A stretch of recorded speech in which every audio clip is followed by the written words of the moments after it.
नमस्कार। फिर से हाजिर हूँ एक नई कहानी के साथ में। मैं हूँ राज। आप देख रहे हैं हाईवे 33।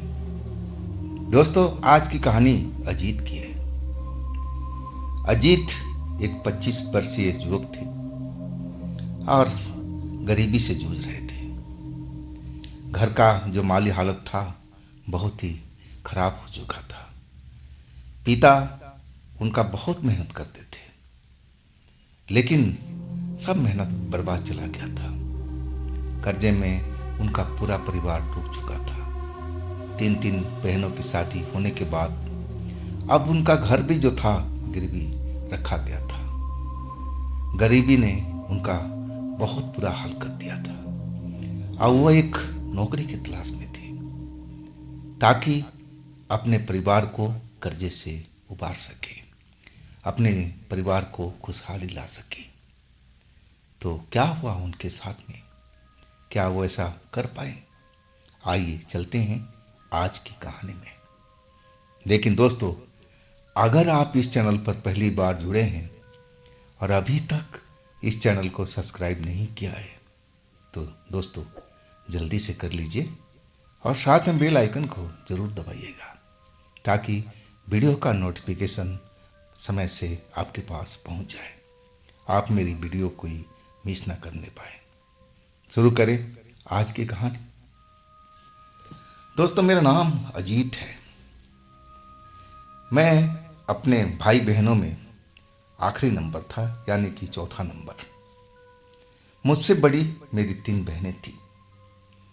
पिता खेती बाड़ी का ही काम करते थे और कुछ गांव में ही छोटे मोटे बिजनेस कर लिया करते थे और सही चल रही थी हमारी घर की गृहस्थी गाड़ी। लेकिन ना जाने किसकी नज़र हमारे घर की ओर पड़ गई और हमारा जो जीवन था सब कुछ बदलने लगा था। अब जो पहली बहन का शादी हुआ तब तक तो सब कुछ ठीक था, सब कुछ आनंद पूर्वक चल रहा था। खेत में पैदावार भी हो रहा था और जो पिता हमारे बिजनेस किया करते थे छोटे मोटे गांव में ही, वो भी फल फूल रहा था। पैसा हर तरफ से आ रहा था। लेकिन बड़ी बहन के शादी के बाद ही हमारे घर की माली हालत खराब होने लगी। अब जो जमीन था जिसमें पैदावार अच्छी हुआ करती थी वो भी अब बंद हो गया। कभी सूखा पड़ जाता था, कभी कीड़े खा जाते थे। इस तरह की परेशानियां आने लगी। और जो पिता छोटे मोटे बिजनेस किया करते थे गांव में, अब वो बिजनेस भी अब फ्लॉप होने लगा। पैसा रुक गया था। अब दो बहनें की शादी करनी थी। अब उसकी चिंता हमारे पिता को खाई जा रही थी। अब आखिरकार जैसे तैसे करके दूसरे नंबर की बहन की शादी भी कर दिया और वो भी कुछ खेत का हिस्सा गिरवी रख करके। मैं तो अभी छोटा था, मुझे तो मालूम भी नहीं था कि घर में हमारे क्या चल रहा है, क्या सब घट रहा है। मुझे तो खेलने खाने से ही मतलब था। मुझे अच्छी तरह से याद था, पढ़ाई में जाता था, आता था तो खुशहाली रहता था। मुझे तो कुछ मालूम भी नहीं होता था। लेकिन जैसे जैसे मैं बढ़ता गया, उम्र मेरी बढ़ती गई, घर की स्थिति मुझे सब पता चलता गया। और आखिरकार जब तीसरी नंबर की बहन की शादी हुई तो हमारा घर पूरी तरह से बर्बाद हो चुका था। घर तक गिरवी रखा गया था। अब तो पिताजी पागलों जैसी हालात हो गए थे। वो बहुत कुछ करना चाहते थे, लेकिन जिस काम में हाथ डालते थे और वो काम उल्टा हो जाता था। ना जाने कैसी श्राप हमारे घर के ऊपर पड़ चुकी थी। मैं अब जवान हो गया था। अब मैं पैसे के अभाव में आगे की पढ़ाई कर नहीं पाया था। अब जैसे तैसे हमारी परिवार की गाड़ी चल रही थी। पिता हमारे अब दूसरे खेत में मजदूरी किया करते थे। मेरी भी उम्र अब 25 साल के आसपास हो गई थी। मैं अपने घर की पारिवारिक स्थिति देख करके दहल जाया करता था। पिता हमें समझाया करते थे कि बेटा निराश मत हो, एक दिन हमारा भी समय आएगा। लेकिन कब समय आएगा वो तो मुझे नहीं पता था। आखिरकार मैंने फैसला कर लिया था कि मैं अब निकलूँगा एक नौकरी की तलाश में। आज मैं ऐसा कोई काम करूँगा जिसे मैं जल्दी अपने घर की माली हालत को ठीक कर सकूँ। ऐसा मेरा सोचना था और मैं अपने पिता को समझा बुझा करके और शहर की तरफ निकल जाना चाहता था। लेकिन पिता कहते थे कि बेटा तू अकेले कहाँ जाएगा, कहाँ भटकेगा, तेरी तो कोई जान पहचान भी नहीं है। तब मैंने उनको समझाया कि पिताजी, मैं इतना जान पहचान तो कर ही लूँगा जहाँ जाऊँगा, आप मेरी फिक्र मत कीजिए। बस आप मम्मी को देखिए, घर को देखिए। और मैं अपने काम की तरफ निकल गया था, शहर की तरफ निकल गया था। लेकिन वास्तव में जैसे पिता ने कहा था वैसे ही हो रहा था। मुझे नौकरी नहीं मिल रही थी और नौकरी जो मिल रही थी ना, उसमें इतने कम पैसे थे कि मैं अपना ही खर्चा बड़ी मुश्किल से चला पाता। तो मैं अपने घर को आगे क्या दे पाता, मैं अपने घर को खुशहाल कैसे रख पाता, गरीबी से कैसे उबार पाता। अब मैं निराश हो चुका था, जगह जगह भटकते भटकते। आखिरकार एक हाईवे पर चाय की दुकान पर बैठा, दोपहर के टाइम सुस्ता रहा था। चाय वाले से बोला, भाई एक कप चाय बना दो। मेरी हालात देख करके चाय वाले को शायद तरस आ गई और बोला, भैया अंदर ही आ जाओ, बाहर क्यों बैठे हो, गर्म हवा चल रही है, दोपहर का टाइम है, अंदर आ जाओ। मटका का पानी है ठंडा, पहले पानी पी के प्यास बुझाओ, अब फिर मैं आपके लिए चाय बनाता हूँ। फिर बातचीत चलने लगी उससे। मैं अपनी सारी कहानी बता दिया कि मैं कहाँ से हूँ, मेरे साथ क्या घट रहा है।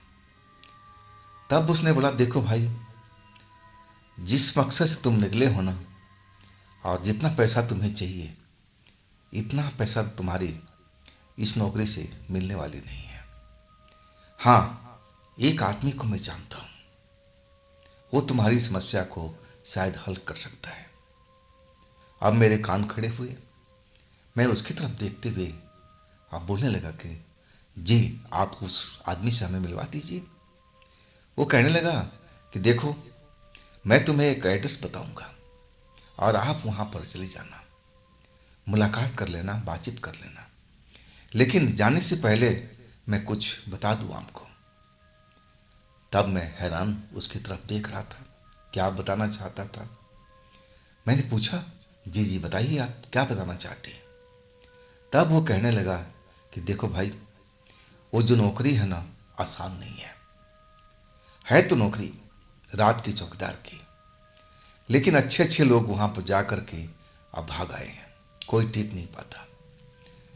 जो मालिक है ना, अच्छा पैसा दे रहा है, लेकिन जो भी जाता है उस जगह पर रात के टाइम नौकरी करने के लिए, अब वो उस जगह पर रुक नहीं पाता है। ना जाने उस जगह पर क्या है कि लोग बाग जो भी जाते हैं डर कर भाग आते हैं। अब मैं उसकी तरफ देख करके मुस्कुरा रहा था। मैं सोचने लगा मन ही मन कि भाई, मैं तो गांव का आदमी हूं और मैं ऐसी चीज़ों से तो कोई डरता ही नहीं। मुझे डर लगता है इंसान से, मैं भूत प्रेत से कभी नहीं डरता। मैं समझ गया था कि वो कहना क्या चाह रहा है। अब मैं पूछ ही बैठा उससे कि आप बताओ, कोई भूत प्रेत का मामला तो नहीं है। तब वो मेरी तरफ देखते हुए आप बोलने लगा, हाँ कुछ ऐसा ही बात है। लोग बाग का कहना है कि वहां पर कोई चुड़ैल रात के टाइम निकलती है और उस चुड़ैल को देखकर ही जो वहां का चौकीदार होते थे रात की, और वो सब भाग जाते, कोई रुकता ही नहीं है। मामला मुझे समझ में आ चुका था। मैंने पूछा कि आप उस आदमी तक मुझे मिलवा दो, पहुंचवा दो। तब वो कहा कि रुको, चाय तो पी लो, मैं एड्रेस लिख कर देता हूं, आप वहां चले जाओ, आपका काम बन जाएगा। लेकिन आप सतर्क रहना, आप नौजवान दिख रहे हो, मजबूरी में हो, लेकिन मैं नहीं चाहता कि आपको कोई नुकसान पहुंचे। आप सोच समझ करके अपना कदम आगे बढ़ाना। अगर वास्तव में ऐसा कुछ लगता है तो आप बिल्कुल पीछे हट जाना, नौकरी छोड़ देना। जिंदगी रहेगी तो नौकरी हजार मिलेगी।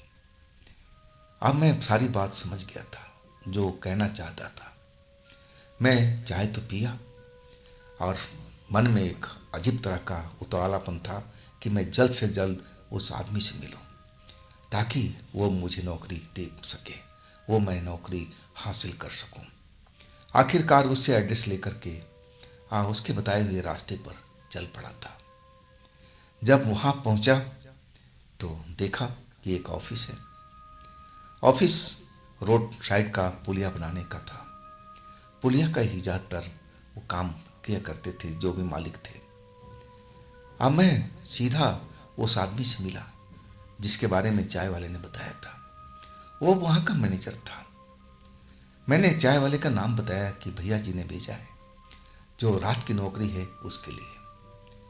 तब वो मेरी तरफ नीचे से ऊपर तक देखना शुरू किया और छूटते ही बोला कि तुम डरते हो भूत प्रेत से? मैंने बोला बिल्कुल नहीं जी, मैं तो गांव का रहने वाला हूँ। भूत प्रेत क्या होता है मैं अच्छी तरह से जानता हूँ, कैसे उनसे बचना है मुझे अच्छी तरह से आता है। तब वो अपने मालिक से मिलवाया, बोला ये लड़का भूत प्रेत से नहीं डरता है। इसके बाद मालिक ने कई सवाल मुझसे पूछे। मैं सबका जवाब सही सही दिया। तब मैं उस नौकरी में पास हो गया था। जो पैसा था ना वाकई डबल था। जो एक प्राइवेट नौकरी में मिलती थी उसकी डबल तनख्वाह थी, जो चौकीदार के उस टाइम मिला करती थी। अब मैं बहुत खुश था। अब वो मालिक कहने लगे कि तुम एक रात यहाँ पर इंतजार करो, यहाँ पर हो, समझ लो कि आज से तुम्हारी नौकरी चालू हो गई है। कल मैनेजर साहब उस साइट पर आपको छोड़ करके आ जाएंगे। वहाँ सब कुछ है। रात के टाइम में आपको ड्यूटी देना है, दिन में तो वहाँ वर्कर रहते रहे, काम चल रहा है वहाँ पर। अब हमारा वहाँ गोदाम है। कभी कभी बीच में काम बंद हो जाता है, अब फिर काम कुछ दिनों के बाद स्टार्ट हो जाता है। ऐसा तो चलता रहता है। बस आपको रात के टाइम उस जगह की देखभाल करनी है। काम मालिक ने अच्छी तरह से मुझे समझा दिया था। मैं काम को समझ भी गया था। अब मैं काम करना चाहता था ताकि मैं पैसा कमा सकूं, अपने घर में खुशहाली ला सकूं। एक रात मैं रुकने के बाद अगले दिन जो मैनेजर साहब थे अब मुझे अपनी गाड़ी से उस जगह पर लेके गए। रास्ते भर मुझसे कितने सवाल पूछते रहे। तुम्हारे पिता क्या करते हैं, आप क्या करती हो, कितना पढ़े लिखे हो, इस जगह पर कैसे आ गए, किसने बताया, तरह तरह की बातें पूछ रहे थे। उनको अंदेशा था कि शायद जैसे पहले के चौकीदार थे कि जो जॉब पर जाते जरूर थे लेकिन छोड़कर भाग जाते थे, उनको यही अंदेशा था कि आखिरकार मैं भी जॉब छोड़ करके भाग जाऊंगा। लेकिन मैं जानता था मुझे पैसे की सख्त जरूरत थी। मैं वो जॉब छोड़ना नहीं चाहता था। आखिरकार उस जगह पर पहुंच गया जहां पुलिया का काम चल रहा था। बड़ा सा पुलिया बन रहा था और वहां पर गोदाम था। बस मुझे गोदाम में ही रहना था, देखभाल करनी थी। मैनेजर साहब ने सब कुछ मुझे समझा दिया। गोदाम का चाबी वगैरह मुझे दे दिया और क्या क्या करना था वो सब कुछ बता दिए थे। उन्होंने बताया था कि जो भी गोदाम से माल दिन के टाइम निकले और आपको नोट कर लेना है, और फिर आखिरी बार जब शाम के टाइम आप गोदाम बंद करो तो पूरा सामान गिनती कर लेना कि कितना आज के दिन में ख़त्म हुआ है और कितना बचा हुआ है। एक तरह से स्टॉक को मेंटेन करना था। अब फिर आप फ्री हो। रात के टाइम में थोड़ा सतर्क रहना, क्योंकि आसपास में यहाँ कोई रहता नहीं है, चोरी चकारी का डर रहता है। अब काम तो समझ गया था मैं। और इसके बाद अब मैनेजर साहब चले गए थे। काम दिन में थोड़ा बहुत चल रहा था, बहुत कम मजदूर थे, मिस्त्री थे। और शाम होते होते ही सब अपने अपने सामान समेट करके हमारे गोदाम में रखने चले आए। हम मुझे देख करके बड़े आश्चर्य में थे और कई लोग तो मुस्कुरा भी रहे थे। कई आपस में बात कर रहे थे कि आज भर तो ये है, कल से नजर नहीं आएगा। ना जाने कितने लोग यहाँ पर आए रात की चौकीदारी में, लेकिन रोक नहीं पाए। वो एक तरह से मेरे पर टोंट कस रहे थे। मैं समझ रहा था गरीबी का मारा हुआ मैं उनकी बात का कोई जवाब नहीं देना चाहता था। बस मैं इस जगह पर अपना जॉब करना चाहता था ताकि पैसे को कमा सकूं। आखिरकार रात आ चुका था। सब कुछ सामान्य था। खाने पीने का सब अपने आप वहाँ बनाना था। बर्तन भाड़ा सब कुछ सामान रखा हुआ था। शायद पहले की जो चौकीदार रहा करते थे उन्हीं का होगा या फिर कंपनी वालों ने वहाँ रख दिया होगा। तो ऐसी कोई दिक्कत परेशानी नहीं थी। खाना बनाने मुझे तो आता था और मैं रोटी दाल बना लिया था अपने लिए। अब रात के करीब 10 बज रहा था। जगह तो बिल्कुल शांत पड़ी थी। आसमान में तारे चमक रहे थे। आसपास में जो पेड़ पौधे थे अब रात के टाइम जब हिलते ना तो वास्तव में लगता कि कोई भूत प्रेत उस पेड़ को हिला रहा है। ऐसे भी इंसान डर जाए, इतनी सुनसान जगह थी। मेरे पास में कंपनी का टॉर्च था, डंडा था। अब मैं जो बाउंड्री थी अब अंदर से बंद कर लिया था ताकि बाहर से कोई आ ना सके। अंदर ही सारा सामान फैला हुआ था जैसा कंपनी का होता है। अब साइड तो थी, साइड अब रात के टाइम में तो नहीं चल रही थी। मैं बड़ा निश्चित होकर के एक कुर्सी पर बैठ करके और बस अपना टाइम पास कर रहा था, नौकरी कर रहा था। सब कुछ सही चल रहा था। रात के 12 कब बज गए पता ही नहीं चला। मैं अपने घर के हालात पर सोच विचार कर रहा था कि कब तक ऐसा चलेगा, कब मेरी परिवार की खुशहाली लौटेगी, कब हमारा परिवार खुशहाल होगा। और आखिरकार एक आहट जब हुई तो मेरी ध्यान टूटा। मैं क्या देख रहा हूं कि एक औरत वो बाउंड्री के पास चलती हुई आगे की तरफ जा रही है, हमारे बाउंड्री के अंदर ही, जबकि गेट बंद है। बाहर से कोई आने का रास्ता नहीं है। लेकिन वो औरत आई कहां से? अब मुझे तो कुछ संदेह सा हुआ। जैसा मैंने सुना था कि हो सकता है कि वही चुड़ैल हो जो रात में अक्सर दिखाई करती है, जिसकी वजह से लोग डर करके नौकरी छोड़ के भाग जाते हैं। क्या वास्तव में वो चुड़ैल? हमने गांव में ऐसे कई घटनाएं देखा था। एक बार मैं वास्तव में एक चुड़ैल से भिड़ भी गया था, लेकिन मुझे कुछ नहीं हुआ। वो चुड़ैल ही भाग गई थी। जब गांव के लोग सारे इकट्ठा हुए, जब मैं शोर मचाया तो चुड़ैल ही गायब हो गई थी। अब मुझे डर नहीं था। मैं चाह रहा था कि उस चुड़ैल के या उस औरत के पीछे पीछे जाऊं, देखूं यहां पर क्या कर रही है, अब क्यों लोग यहां से नौकरी छोड़ करके भाग जाते हैं। अब मैं उस चुड़ैल के उस औरत के पीछे पीछे चल पड़ा। अभी तक तो मैं चुड़ैल को देखा नहीं था। चुड़ैल कैसी है? अभी तो वो औरत ही नजर आ रही थी। अब मैं उसके पीछे पीछे हो लिया था। आगे आगे वो चल रही थी। रंगीन कपड़े पहन रखे थे। अब बड़े शान से आगे की तरफ बढ़ती जा रही थी, जैसे वहां का हर एक एरिया उसका जाना पहचाना हो। मैं पीछे पीछे बिना आवाज किए चलता जा रहा था। आखिरकार एक सूखे कुआं था वहां पर, और उस कुआं के पास जा करके वो बैठ गई। जब बैठ गई ना तो मैं जहां था वहीं पर रुक गया। वो काफी देर तक वहां बैठी आसमान की तरह निहारती रही। अब फिर उठी वहां से, अब फिर आगे की तरफ चल पड़ी। अब आगे जो था जंगल झाड़ जैसा जगह था, और जंगली झाड़ी में घुस गई। उसके बाद वो नजर नहीं आई। अब मैं उस जगह पर हैरान परेशान खड़ा था कि आखिरकार वो जंगल एरिया में कहाँ चली गई। एरिया बहुत बड़ा था गोदाम का। अब साइड चल रही थी, साइड बहुत लंबा था, पुलिया बन रहा था।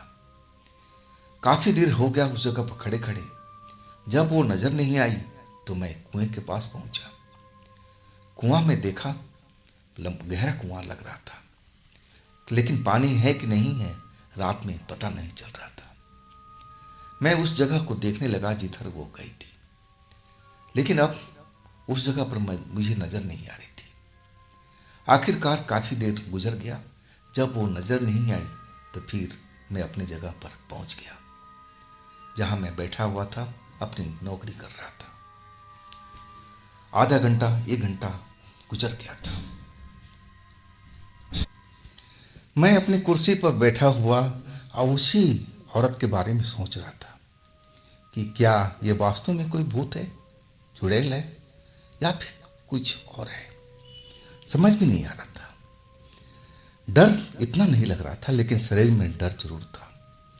लोग बाग से मैंने सुना था कि वो वास्तव में जो दिखती है वो कोई चुड़ैल ही है। तभी तो यहाँ ना जाने कितने चौकीदार आए और सब डर करके भाग गए थे। लेकिन मुझे अगर मजबूरी ना होती पैसों की, तो वास्तव में ये जगह रात की रहने लायक नहीं थी। डर का माहौल जरूर था। और यही सब सोचता विचारता मैं अपनी कुर्सी पर बैठा हुआ था। बार बार मेरी आंखें उसी तरफ उठ जाती जिधर वो औरत मुझे दिखाई दी थी।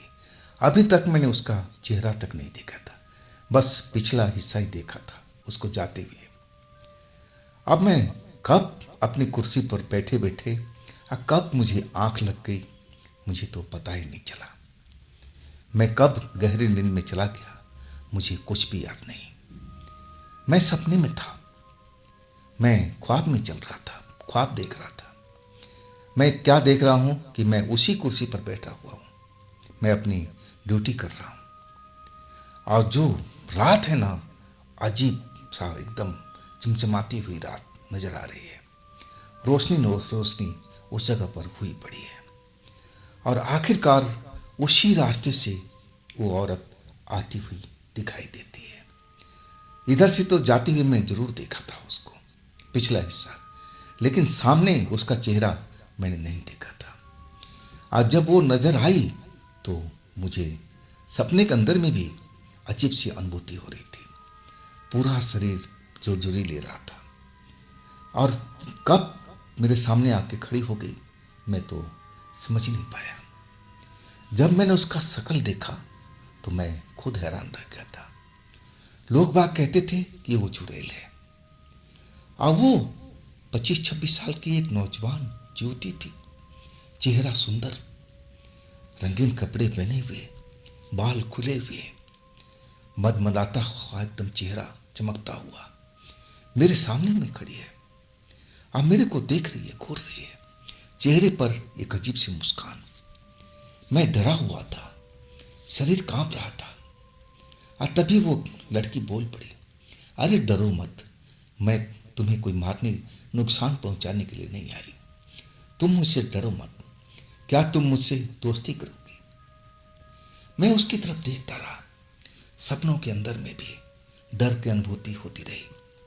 मैं उसकी तरफ देखता रहा और बार बार कहती रही, नौजवान मुझसे दोस्ती करोगे, फायदे में रहोगे, तुम डरो मत, मैं तुम्हारा कोई नुकसान नहीं पहुंचाऊंगी। तुम मुझसे दोस्ती करके अपने परिवार के हालात, माली हालात सही कर सकते हो। अभी भी तुम्हारे पास मौका है, बोलो ना, बोलो ना। आखिरकार ना जाने कौन सी शक्ति थी कि जो सपने के अंदर भी मुझसे बुलवा दिया कि हाँ, मुझे आपके साथ दोस्ती करनी है। अब जैसे ही मैं बोला, वो लड़की खुश हो गई थी और उसने मेरा हाथ पकड़ा और मुझे बोलने लगी, आओ मेरे साथ में, आओ मैं तुम्हें घुमा के लाती हूँ। अब मैं सपने में भी था अभी तक, उसके पीछे पीछे चल रहा है, वो मेरे हाथ पकड़ रही है। मैं उससे पूछना चाहता हूँ कि तुम कहाँ लेके जा रही हो, लेकिन पूछ नहीं पाता हूँ। आखिरकार उस कुएं के पास वो पहुँच गई, मैं भी पहुँच गया। अब फिर कुएं के मुंडेर पर वो बैठ गई और बोली, तुम भी बैठो, अपने बारे में बताओ। अब मैं सपने के अंदर सब कुछ अपने बारे में बताता चला गया। मेरे घर के जो गरीबी झेल रही थी, मेरा पूरा परिवार, कैसे कैसे क्या हुआ, एक एक कहानी उसको बताने लगा।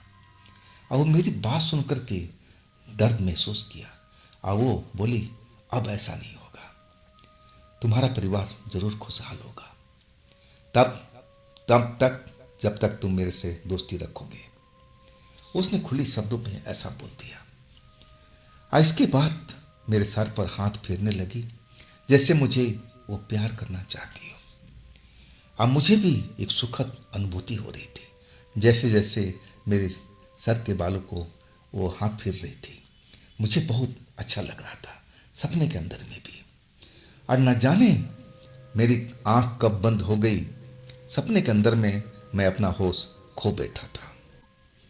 जब मुझे होश आया, जब मेरी आंख खुली, तो दिन निकल गया था। सुबह की लाली हर तरफ फैली हुई थी। अब मैं भौचक्का आंख खोला तो मैं हैरान रह गया। मुझे तो गेट के एरिया में होना चाहिए था, जहां मैं बैठा हुआ था रात को। मैं जल्दी से उठा। मैं अपने आप को देख रहा हूं, कहां पर हूं मैं? तो उसी कुएं के पास में, जो कुआं मैंने रात को देखा था, जहां तक वो औरत आती हुई नजर आई थी। इसके बाद जंगल झाड़ियों में चली गई थी। उसी कुएं के मुंडेर के पास जमीन पर पड़ा हुआ। मेरी तो सांस रुक गई। मैं एकदम डर गया था कि मेरे साथ ही क्या हुआ। और मैं जब उठा तो देख क्या रहा हूं कि वहां पर बहुत सारा पैसा रखा हुआ है। करारा करारा नोट जमीन पर गिरा हुआ है। और तभी मुझे रात का सपना जो मुझे याद आ गया। सब कुछ जो रात में मेरे साथ घटा था वो याद आता चला गया।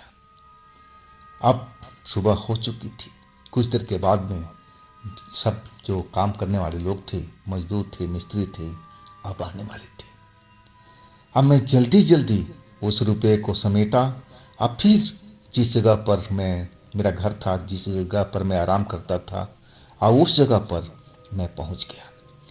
पैसे को समेट करके अपने थैलों में रखा और अपने आप को सही लगने लगा और कपड़े वपड़े बदल करके फिट फाट हो गया था। लेकिन डर थी एक अंदर में।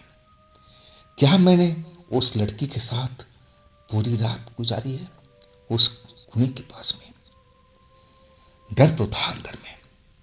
और कुछ देर के बाद वास्तव में जो बाहर के मजदूर आते थे और उनके आने का सिलसिला शुरू हो गया।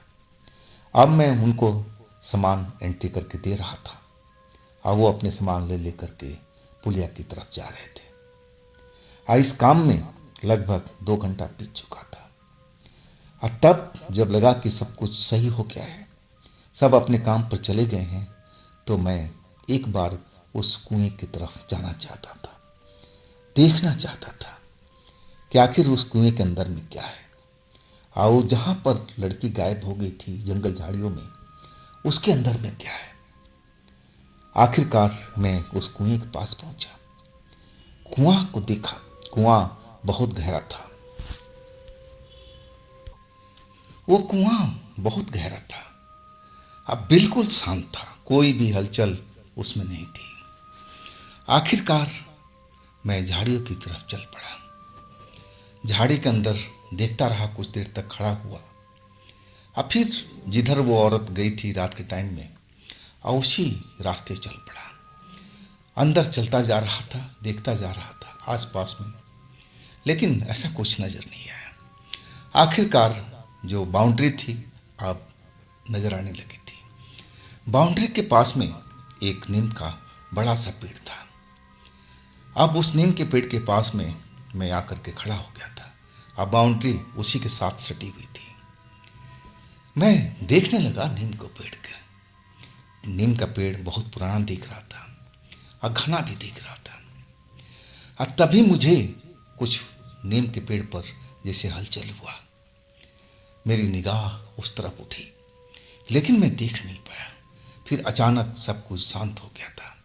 जो टहनियाँ हिल रही थी अब बिल्कुल एकदम शांत हो गई थी। जब मुझे कुछ नजर नहीं आया, तब मैं अपने काम की जगह पर लौट आया था। अब दोपहर के टाइम में जो वहाँ के इंचार्ज वगैरह थे, साइट के सुपरवाइजर वगैरह, वो कुछ सामान लेने के लिए आए थे। उनके साथ मजदूर भी थे और वो मेरी तरफ देख करके हैरान थे। आपस में खुसर फुसर कर रहे थे। मैं उनकी बात समझ गया था। शायद वो जानना चाहते थे कि ये लड़का क्यों नहीं भागा, ये वो अभी तक क्यों है, क्यों इस जगह पर रुका हुआ है, पहले के चौकीदार तो रात में ही भाग लेते थे, लेकिन ये कैसे रुका हुआ है, उनको समझ में नहीं आ रहा था। अब मैं कुछ बताना भी नहीं चाहता था उस औरत, उस लड़की के बारे में। आखिरकार ऐसा ही सिलसिला अब मेरे साथ में स्टार्ट हो गया था। जो मेरे शरीर का डर था अब बिल्कुल कम हो चुका था। मैं समझ चुका था उस लड़की को कि उसको क्या चाहिए था। अब बदले में वो मुझे ढेर सारा पैसा दे रही थी। हर शाम रात को वही सब होता। मैं कुर्सी पर बैठा होता और अचानक जैसे मैं गहरी नींद में चला जाता। जब मेरी सुबह आंख खुलती तो उसी कुएं के पास मैं अपने आप को पाता।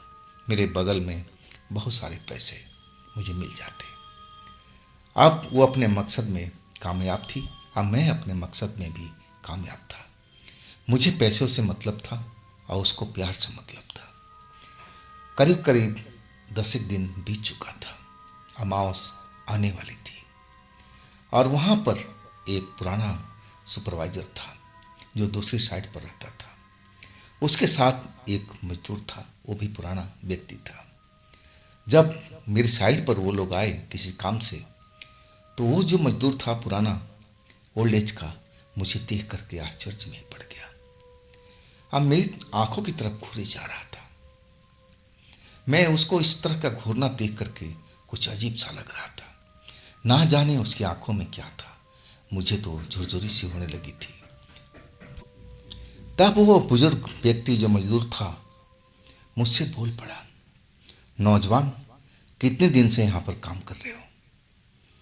उसका यूं पूछना मुझे अच्छा नहीं लगा। एक तो नज़र देख करके मैं डर चुका था।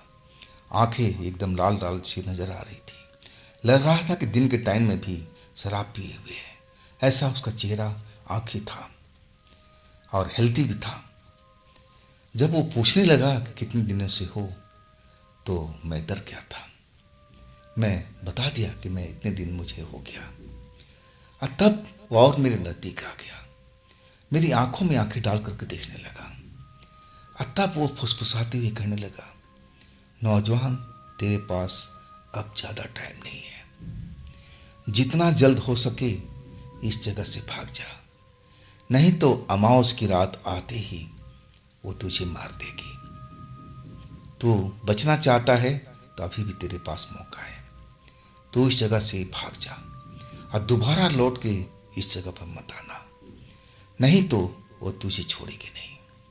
बस अमावस की रात की इंतजार कर रही है। अब तो जैसे मेरे शरीर में झुरझुरी होने लगा। हाँ, मैं बोल पड़ा कि चाचा आप क्या कर रहे हो, क्या बोल रहे हो, क्या होगा मेरे साथ में, आप क्या जानते हो? तब वो जो मजदूर था पुराना कहने लगा, बेटा मैं तेरी आंखें देख करके सब कुछ जान चुका हूँ। तू उस लड़की से प्यार करने जाता ना, और तुझे कुछ पैसा देती है ना, वो तुझे फंसा रही है बेटा। अमावस की रात तक तुझे फंसा के रखना चाहती है, और जैसे ही अमावस की रात आएगा वो तुझे खत्म कर देगी। अभी भी मेरी बात मान, और तू इस जगह से भाग जा और दोबारा लौट के मत आना। अरे यहाँ का क्या है, तू अपनी जिंदगी सही सलामत रखेगा तब बहुत सारा पैसा कमाएगा। अभी तेरे को लंबा जीना है बच्चा, तू मेरी कहना मान और तू यहाँ से जितना जल्दी हो सके निकल ले, इसी में तेरी भलाई है। अब तो जैसे सारा शरीर मेरा सुन्न हो चुका था। उस बूढ़े मजदूर ने सारा कुछ समझ गया था मेरी आंखों में देख करके। ना जाने कैसे उसको सब कुछ पता चल गया था। जो जो मेरे रात जो हो रहा था और सब कुछ वो जान चुका था। अब फिर मैंने सही फैसला ले लिया था और शाम को मैं उस जगह से मैनेजर को बोल करके, जो साइड के इंचार्ज थे, कि मैं अपने गांव जा रहा हूँ, मेरी तबीयत सही नहीं है। अगर मैं सही रहा तो कुछ दिनों में लौट आऊँगा, नहीं तो मुश्किल है। अब जो इंचार्ज था अब बोल दिया कि जब तुम्हारा तबीयत सही नहीं है तब तुम जा सकते हो। और इसके बाद मैं उस जगह को छोड़ करके और अपने गांव की तरफ निकल गया था। रात मैं बस में बैठा हुआ अपने गांव की तरफ जा रहा था। डर मुझे अभी भी लग रहा था उस बूढ़े की बात सुन करके कि क्या वो लड़की सचमुच सचमुच में मेरी जान लेना चाहती है अमावस की रात को। ऐसा क्या हो सकता है। बस आधा भरा हुआ था, आधा खाली था। मैं पिछले सीट पर लेटा हुआ था। अभी मेरा जो गांव था काफी दूर था। सुबह तक ही मेरी बस वहां उतार सकती थी। और अचानक मुझे झपकी आ गई। मैं नींद में आ गया और ऐसा लगा कि मेरे सर पर कोई हाथ फेर रहा हो। अब जैसे ही मुझे एहसास हुआ, अनुभूति हुआ, तो मैंने अपनी आंखें खोल दिया। तो क्या देखता हूं कि वही सुंदर लड़की अब मेरे बगल में पिछली सीट पर बैठी, अब मेरे बालों में हाथ फेर रही है। अब तो मैं उसको देख करके एकदम चीख पड़ा। अब वो अजीब सी आवाज में बोली कि तू भाग नहीं सकता, तू जहां जाएगा तेरा मैं पीछा करूंगी, तुझे आसानी से जाने नहीं दूंगी, तुझे मैं छोड़ने वाली नहीं इतनी आसानी से। अभी भी मौका है, अगर जिंदगी चाहता है तो वापस लौट ले। लेकिन मैं इतना चीखना चिल्लाना शुरू कर दिया कि आखिरकार जो बाकी पैसेंजर सो रहे थे, जो कंडक्टर सीट पर अपना ऊँघ रहा था, वो भी उठकर खड़ा हो गया और चिल्ला के कहने लगा, अरे बाबू क्यों चिल्ला रहे हो, सबको सोने दो ना, रात का टाइम है, क्या कोई सपना देखा है क्या बुरा। अब मैं अपने बगल में देख रहा हूं तो लड़की थी ही नहीं, गायब हो चुकी थी। और इसके बाद तो मेरी आंख लगी नहीं। नींद भी आ रही थी लेकिन मैं सो नहीं पाया। मैं जानता था कि जैसे ही मैं सोऊंगा वो लड़की मेरे बगल में बैठी मिलेगी। आखिरकार सुबह तक मैं अपने गांव पहुंच गया था। अब मैं अपने पिताजी से कोई चीज छिपाता नहीं था। पैसा तो सारा कुछ मैं दे दिया। पैसा देखकर मेरे पिताजी बहुत खुश थे। वो इतना पैसा था कि सालों भर में अगर मैं कमाना चाहता तभी मैं कमा नहीं सकता था। पैसा देख करके तो बहुत खुश थे। उससे हमारी बहुत सारी समस्याएं हल हो सकती थी। लेकिन दुख की बात थी जो मेरे साथ में घटी थी। अब पिताजी बहुत डर गए थे। वो कहने लगे, बेटा तेरे को ऐसी क्या क्यों जरूरत पड़ गई, ऐसा क्यों काम किया, उस चुड़ैल के साथ में तूने दोस्ती क्यों की, ऐसा नहीं करना चाहिए था। लेकिन अब तू घबरा मत, मेरे एक जानने वाले ओझा गुनी हैं, मैं उनसे बात करूंगा, वो मेरी मदद जरूर करेंगे। और आखिरकार रात तक ओझा गुनी से मिल नहीं पाया था। वो कहीं और गए हुए थे दूसरे गांव में। तो अगले दिन उनसे मिलना तय हुआ था। रात में जिस कमरे में मैं सोया था ना, मुझे नींद नहीं आ रही थी। वही उसकी आंखों के जो जो आंखों में मेरा चेहरा नजर आता था उसका, और वही सब कुछ नजर आ रहा था। लग रहा था जैसे मैं आंखें बंद करता हूँ तो उसी का चेहरा झलक रहा है, और फिर डर करके मैं अपनी आंखें खोल देता था। ऐसा ही हर बार हो रहा था। रात के करीब 2 बजे तब जा करके मुझे नींद आई। आज जैसे ही नींद आई तो मैं क्या देख रहा हूँ कि वही लड़की मेरे बगल में बैठी हुई है, मेरे बालों को सहला रही है और कह रही है कि तुम उस जगह के क्यों छोड़ के चले आए। मैं तुझे कोई मारना थोड़ी चाहती थी, मैं तो तुम्हें दोस्त बनाई थी। मैं अपना फर्ज पूरा कर रही थी, तो तुम भी अपना फर्ज पूरा करो ना, क्यों छोड़ करके आ गए मुझे। देखो मैं तुम्हें ढूंढती हुई यहां तक पहुंच गई हूं। अब तो जैसे मेरी नींद खुली, अब मैं चिल्लाना शुरू कर दिया। और जैसे ही चिल्लाना शुरू किया, वो लड़की कहने लगी, शोर मत मचाओ, शोर मत मचाओ, सब कुछ अच्छा ही होगा, तुम शांत हो जाओ, शांत हो जाओ। लेकिन जो बुजुर्ग ने बोला था उसकी बात सुन करके अब मुझे डर लग रहा था कि ये लड़की अमावस की रात आते ही मुझे मार देगी। और मैं खूब चिल्लाना शुरू कर दिया। मेरी चिल्लाहट सुन करके मेरे परिवार के लोग सारे जग गए। माता पिता सब दौड़ते हुए आ गए। क्या हुआ बेटा, क्या हुआ बेटा।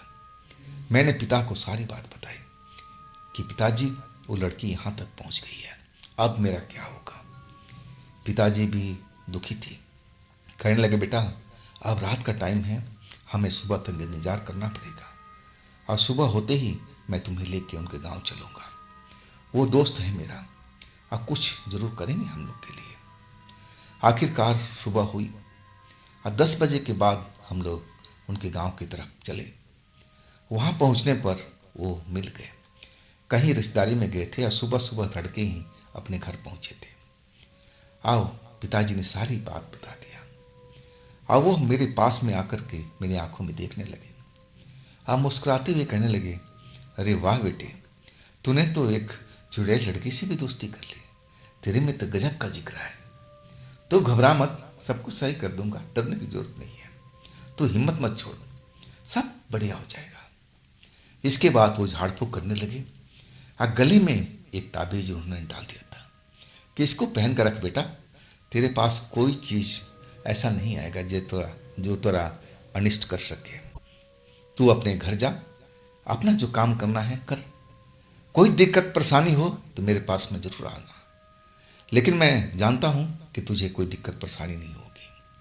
तू मस्त रह, उस लड़की को भूल जा, तो उसको याद मत करना, सब कुछ सही हो जाएगा। अब वास्तव में कुछ ऐसा ही अब होने लगा था। अब जो पैसा कौड़ी उस लड़की ने दिया था, उससे हमारे घर के बहुत सारे काम हल हुए।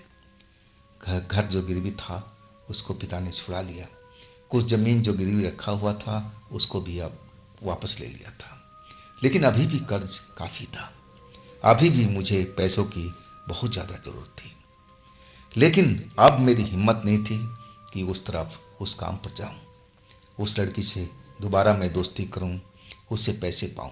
अब मेरे में वो हिम्मत नहीं बची थी। तो दोस्तों, ये थी आज की कहानी। आज की कहानी का जो अगला भाग है वो कल मैं लेके आऊँगा। ये कहानी थोड़ी लंबी है। अगर आपको ये कहानी अच्छी लगी होगी तो आप मुझे ज़रूर कमेंट में बताइएगा। और दोस्तों, ये भी चैनल आप ही का है, तो इसको भी अपना प्यार दीजिए, लाइक कीजिए, सब्सक्राइब कीजिए, शेयर कीजिए। अब फिर हम मिलते हैं अगले रोज इसी कहानी में। आप लोग अपना ख्याल रखिएगा। नमस्कार।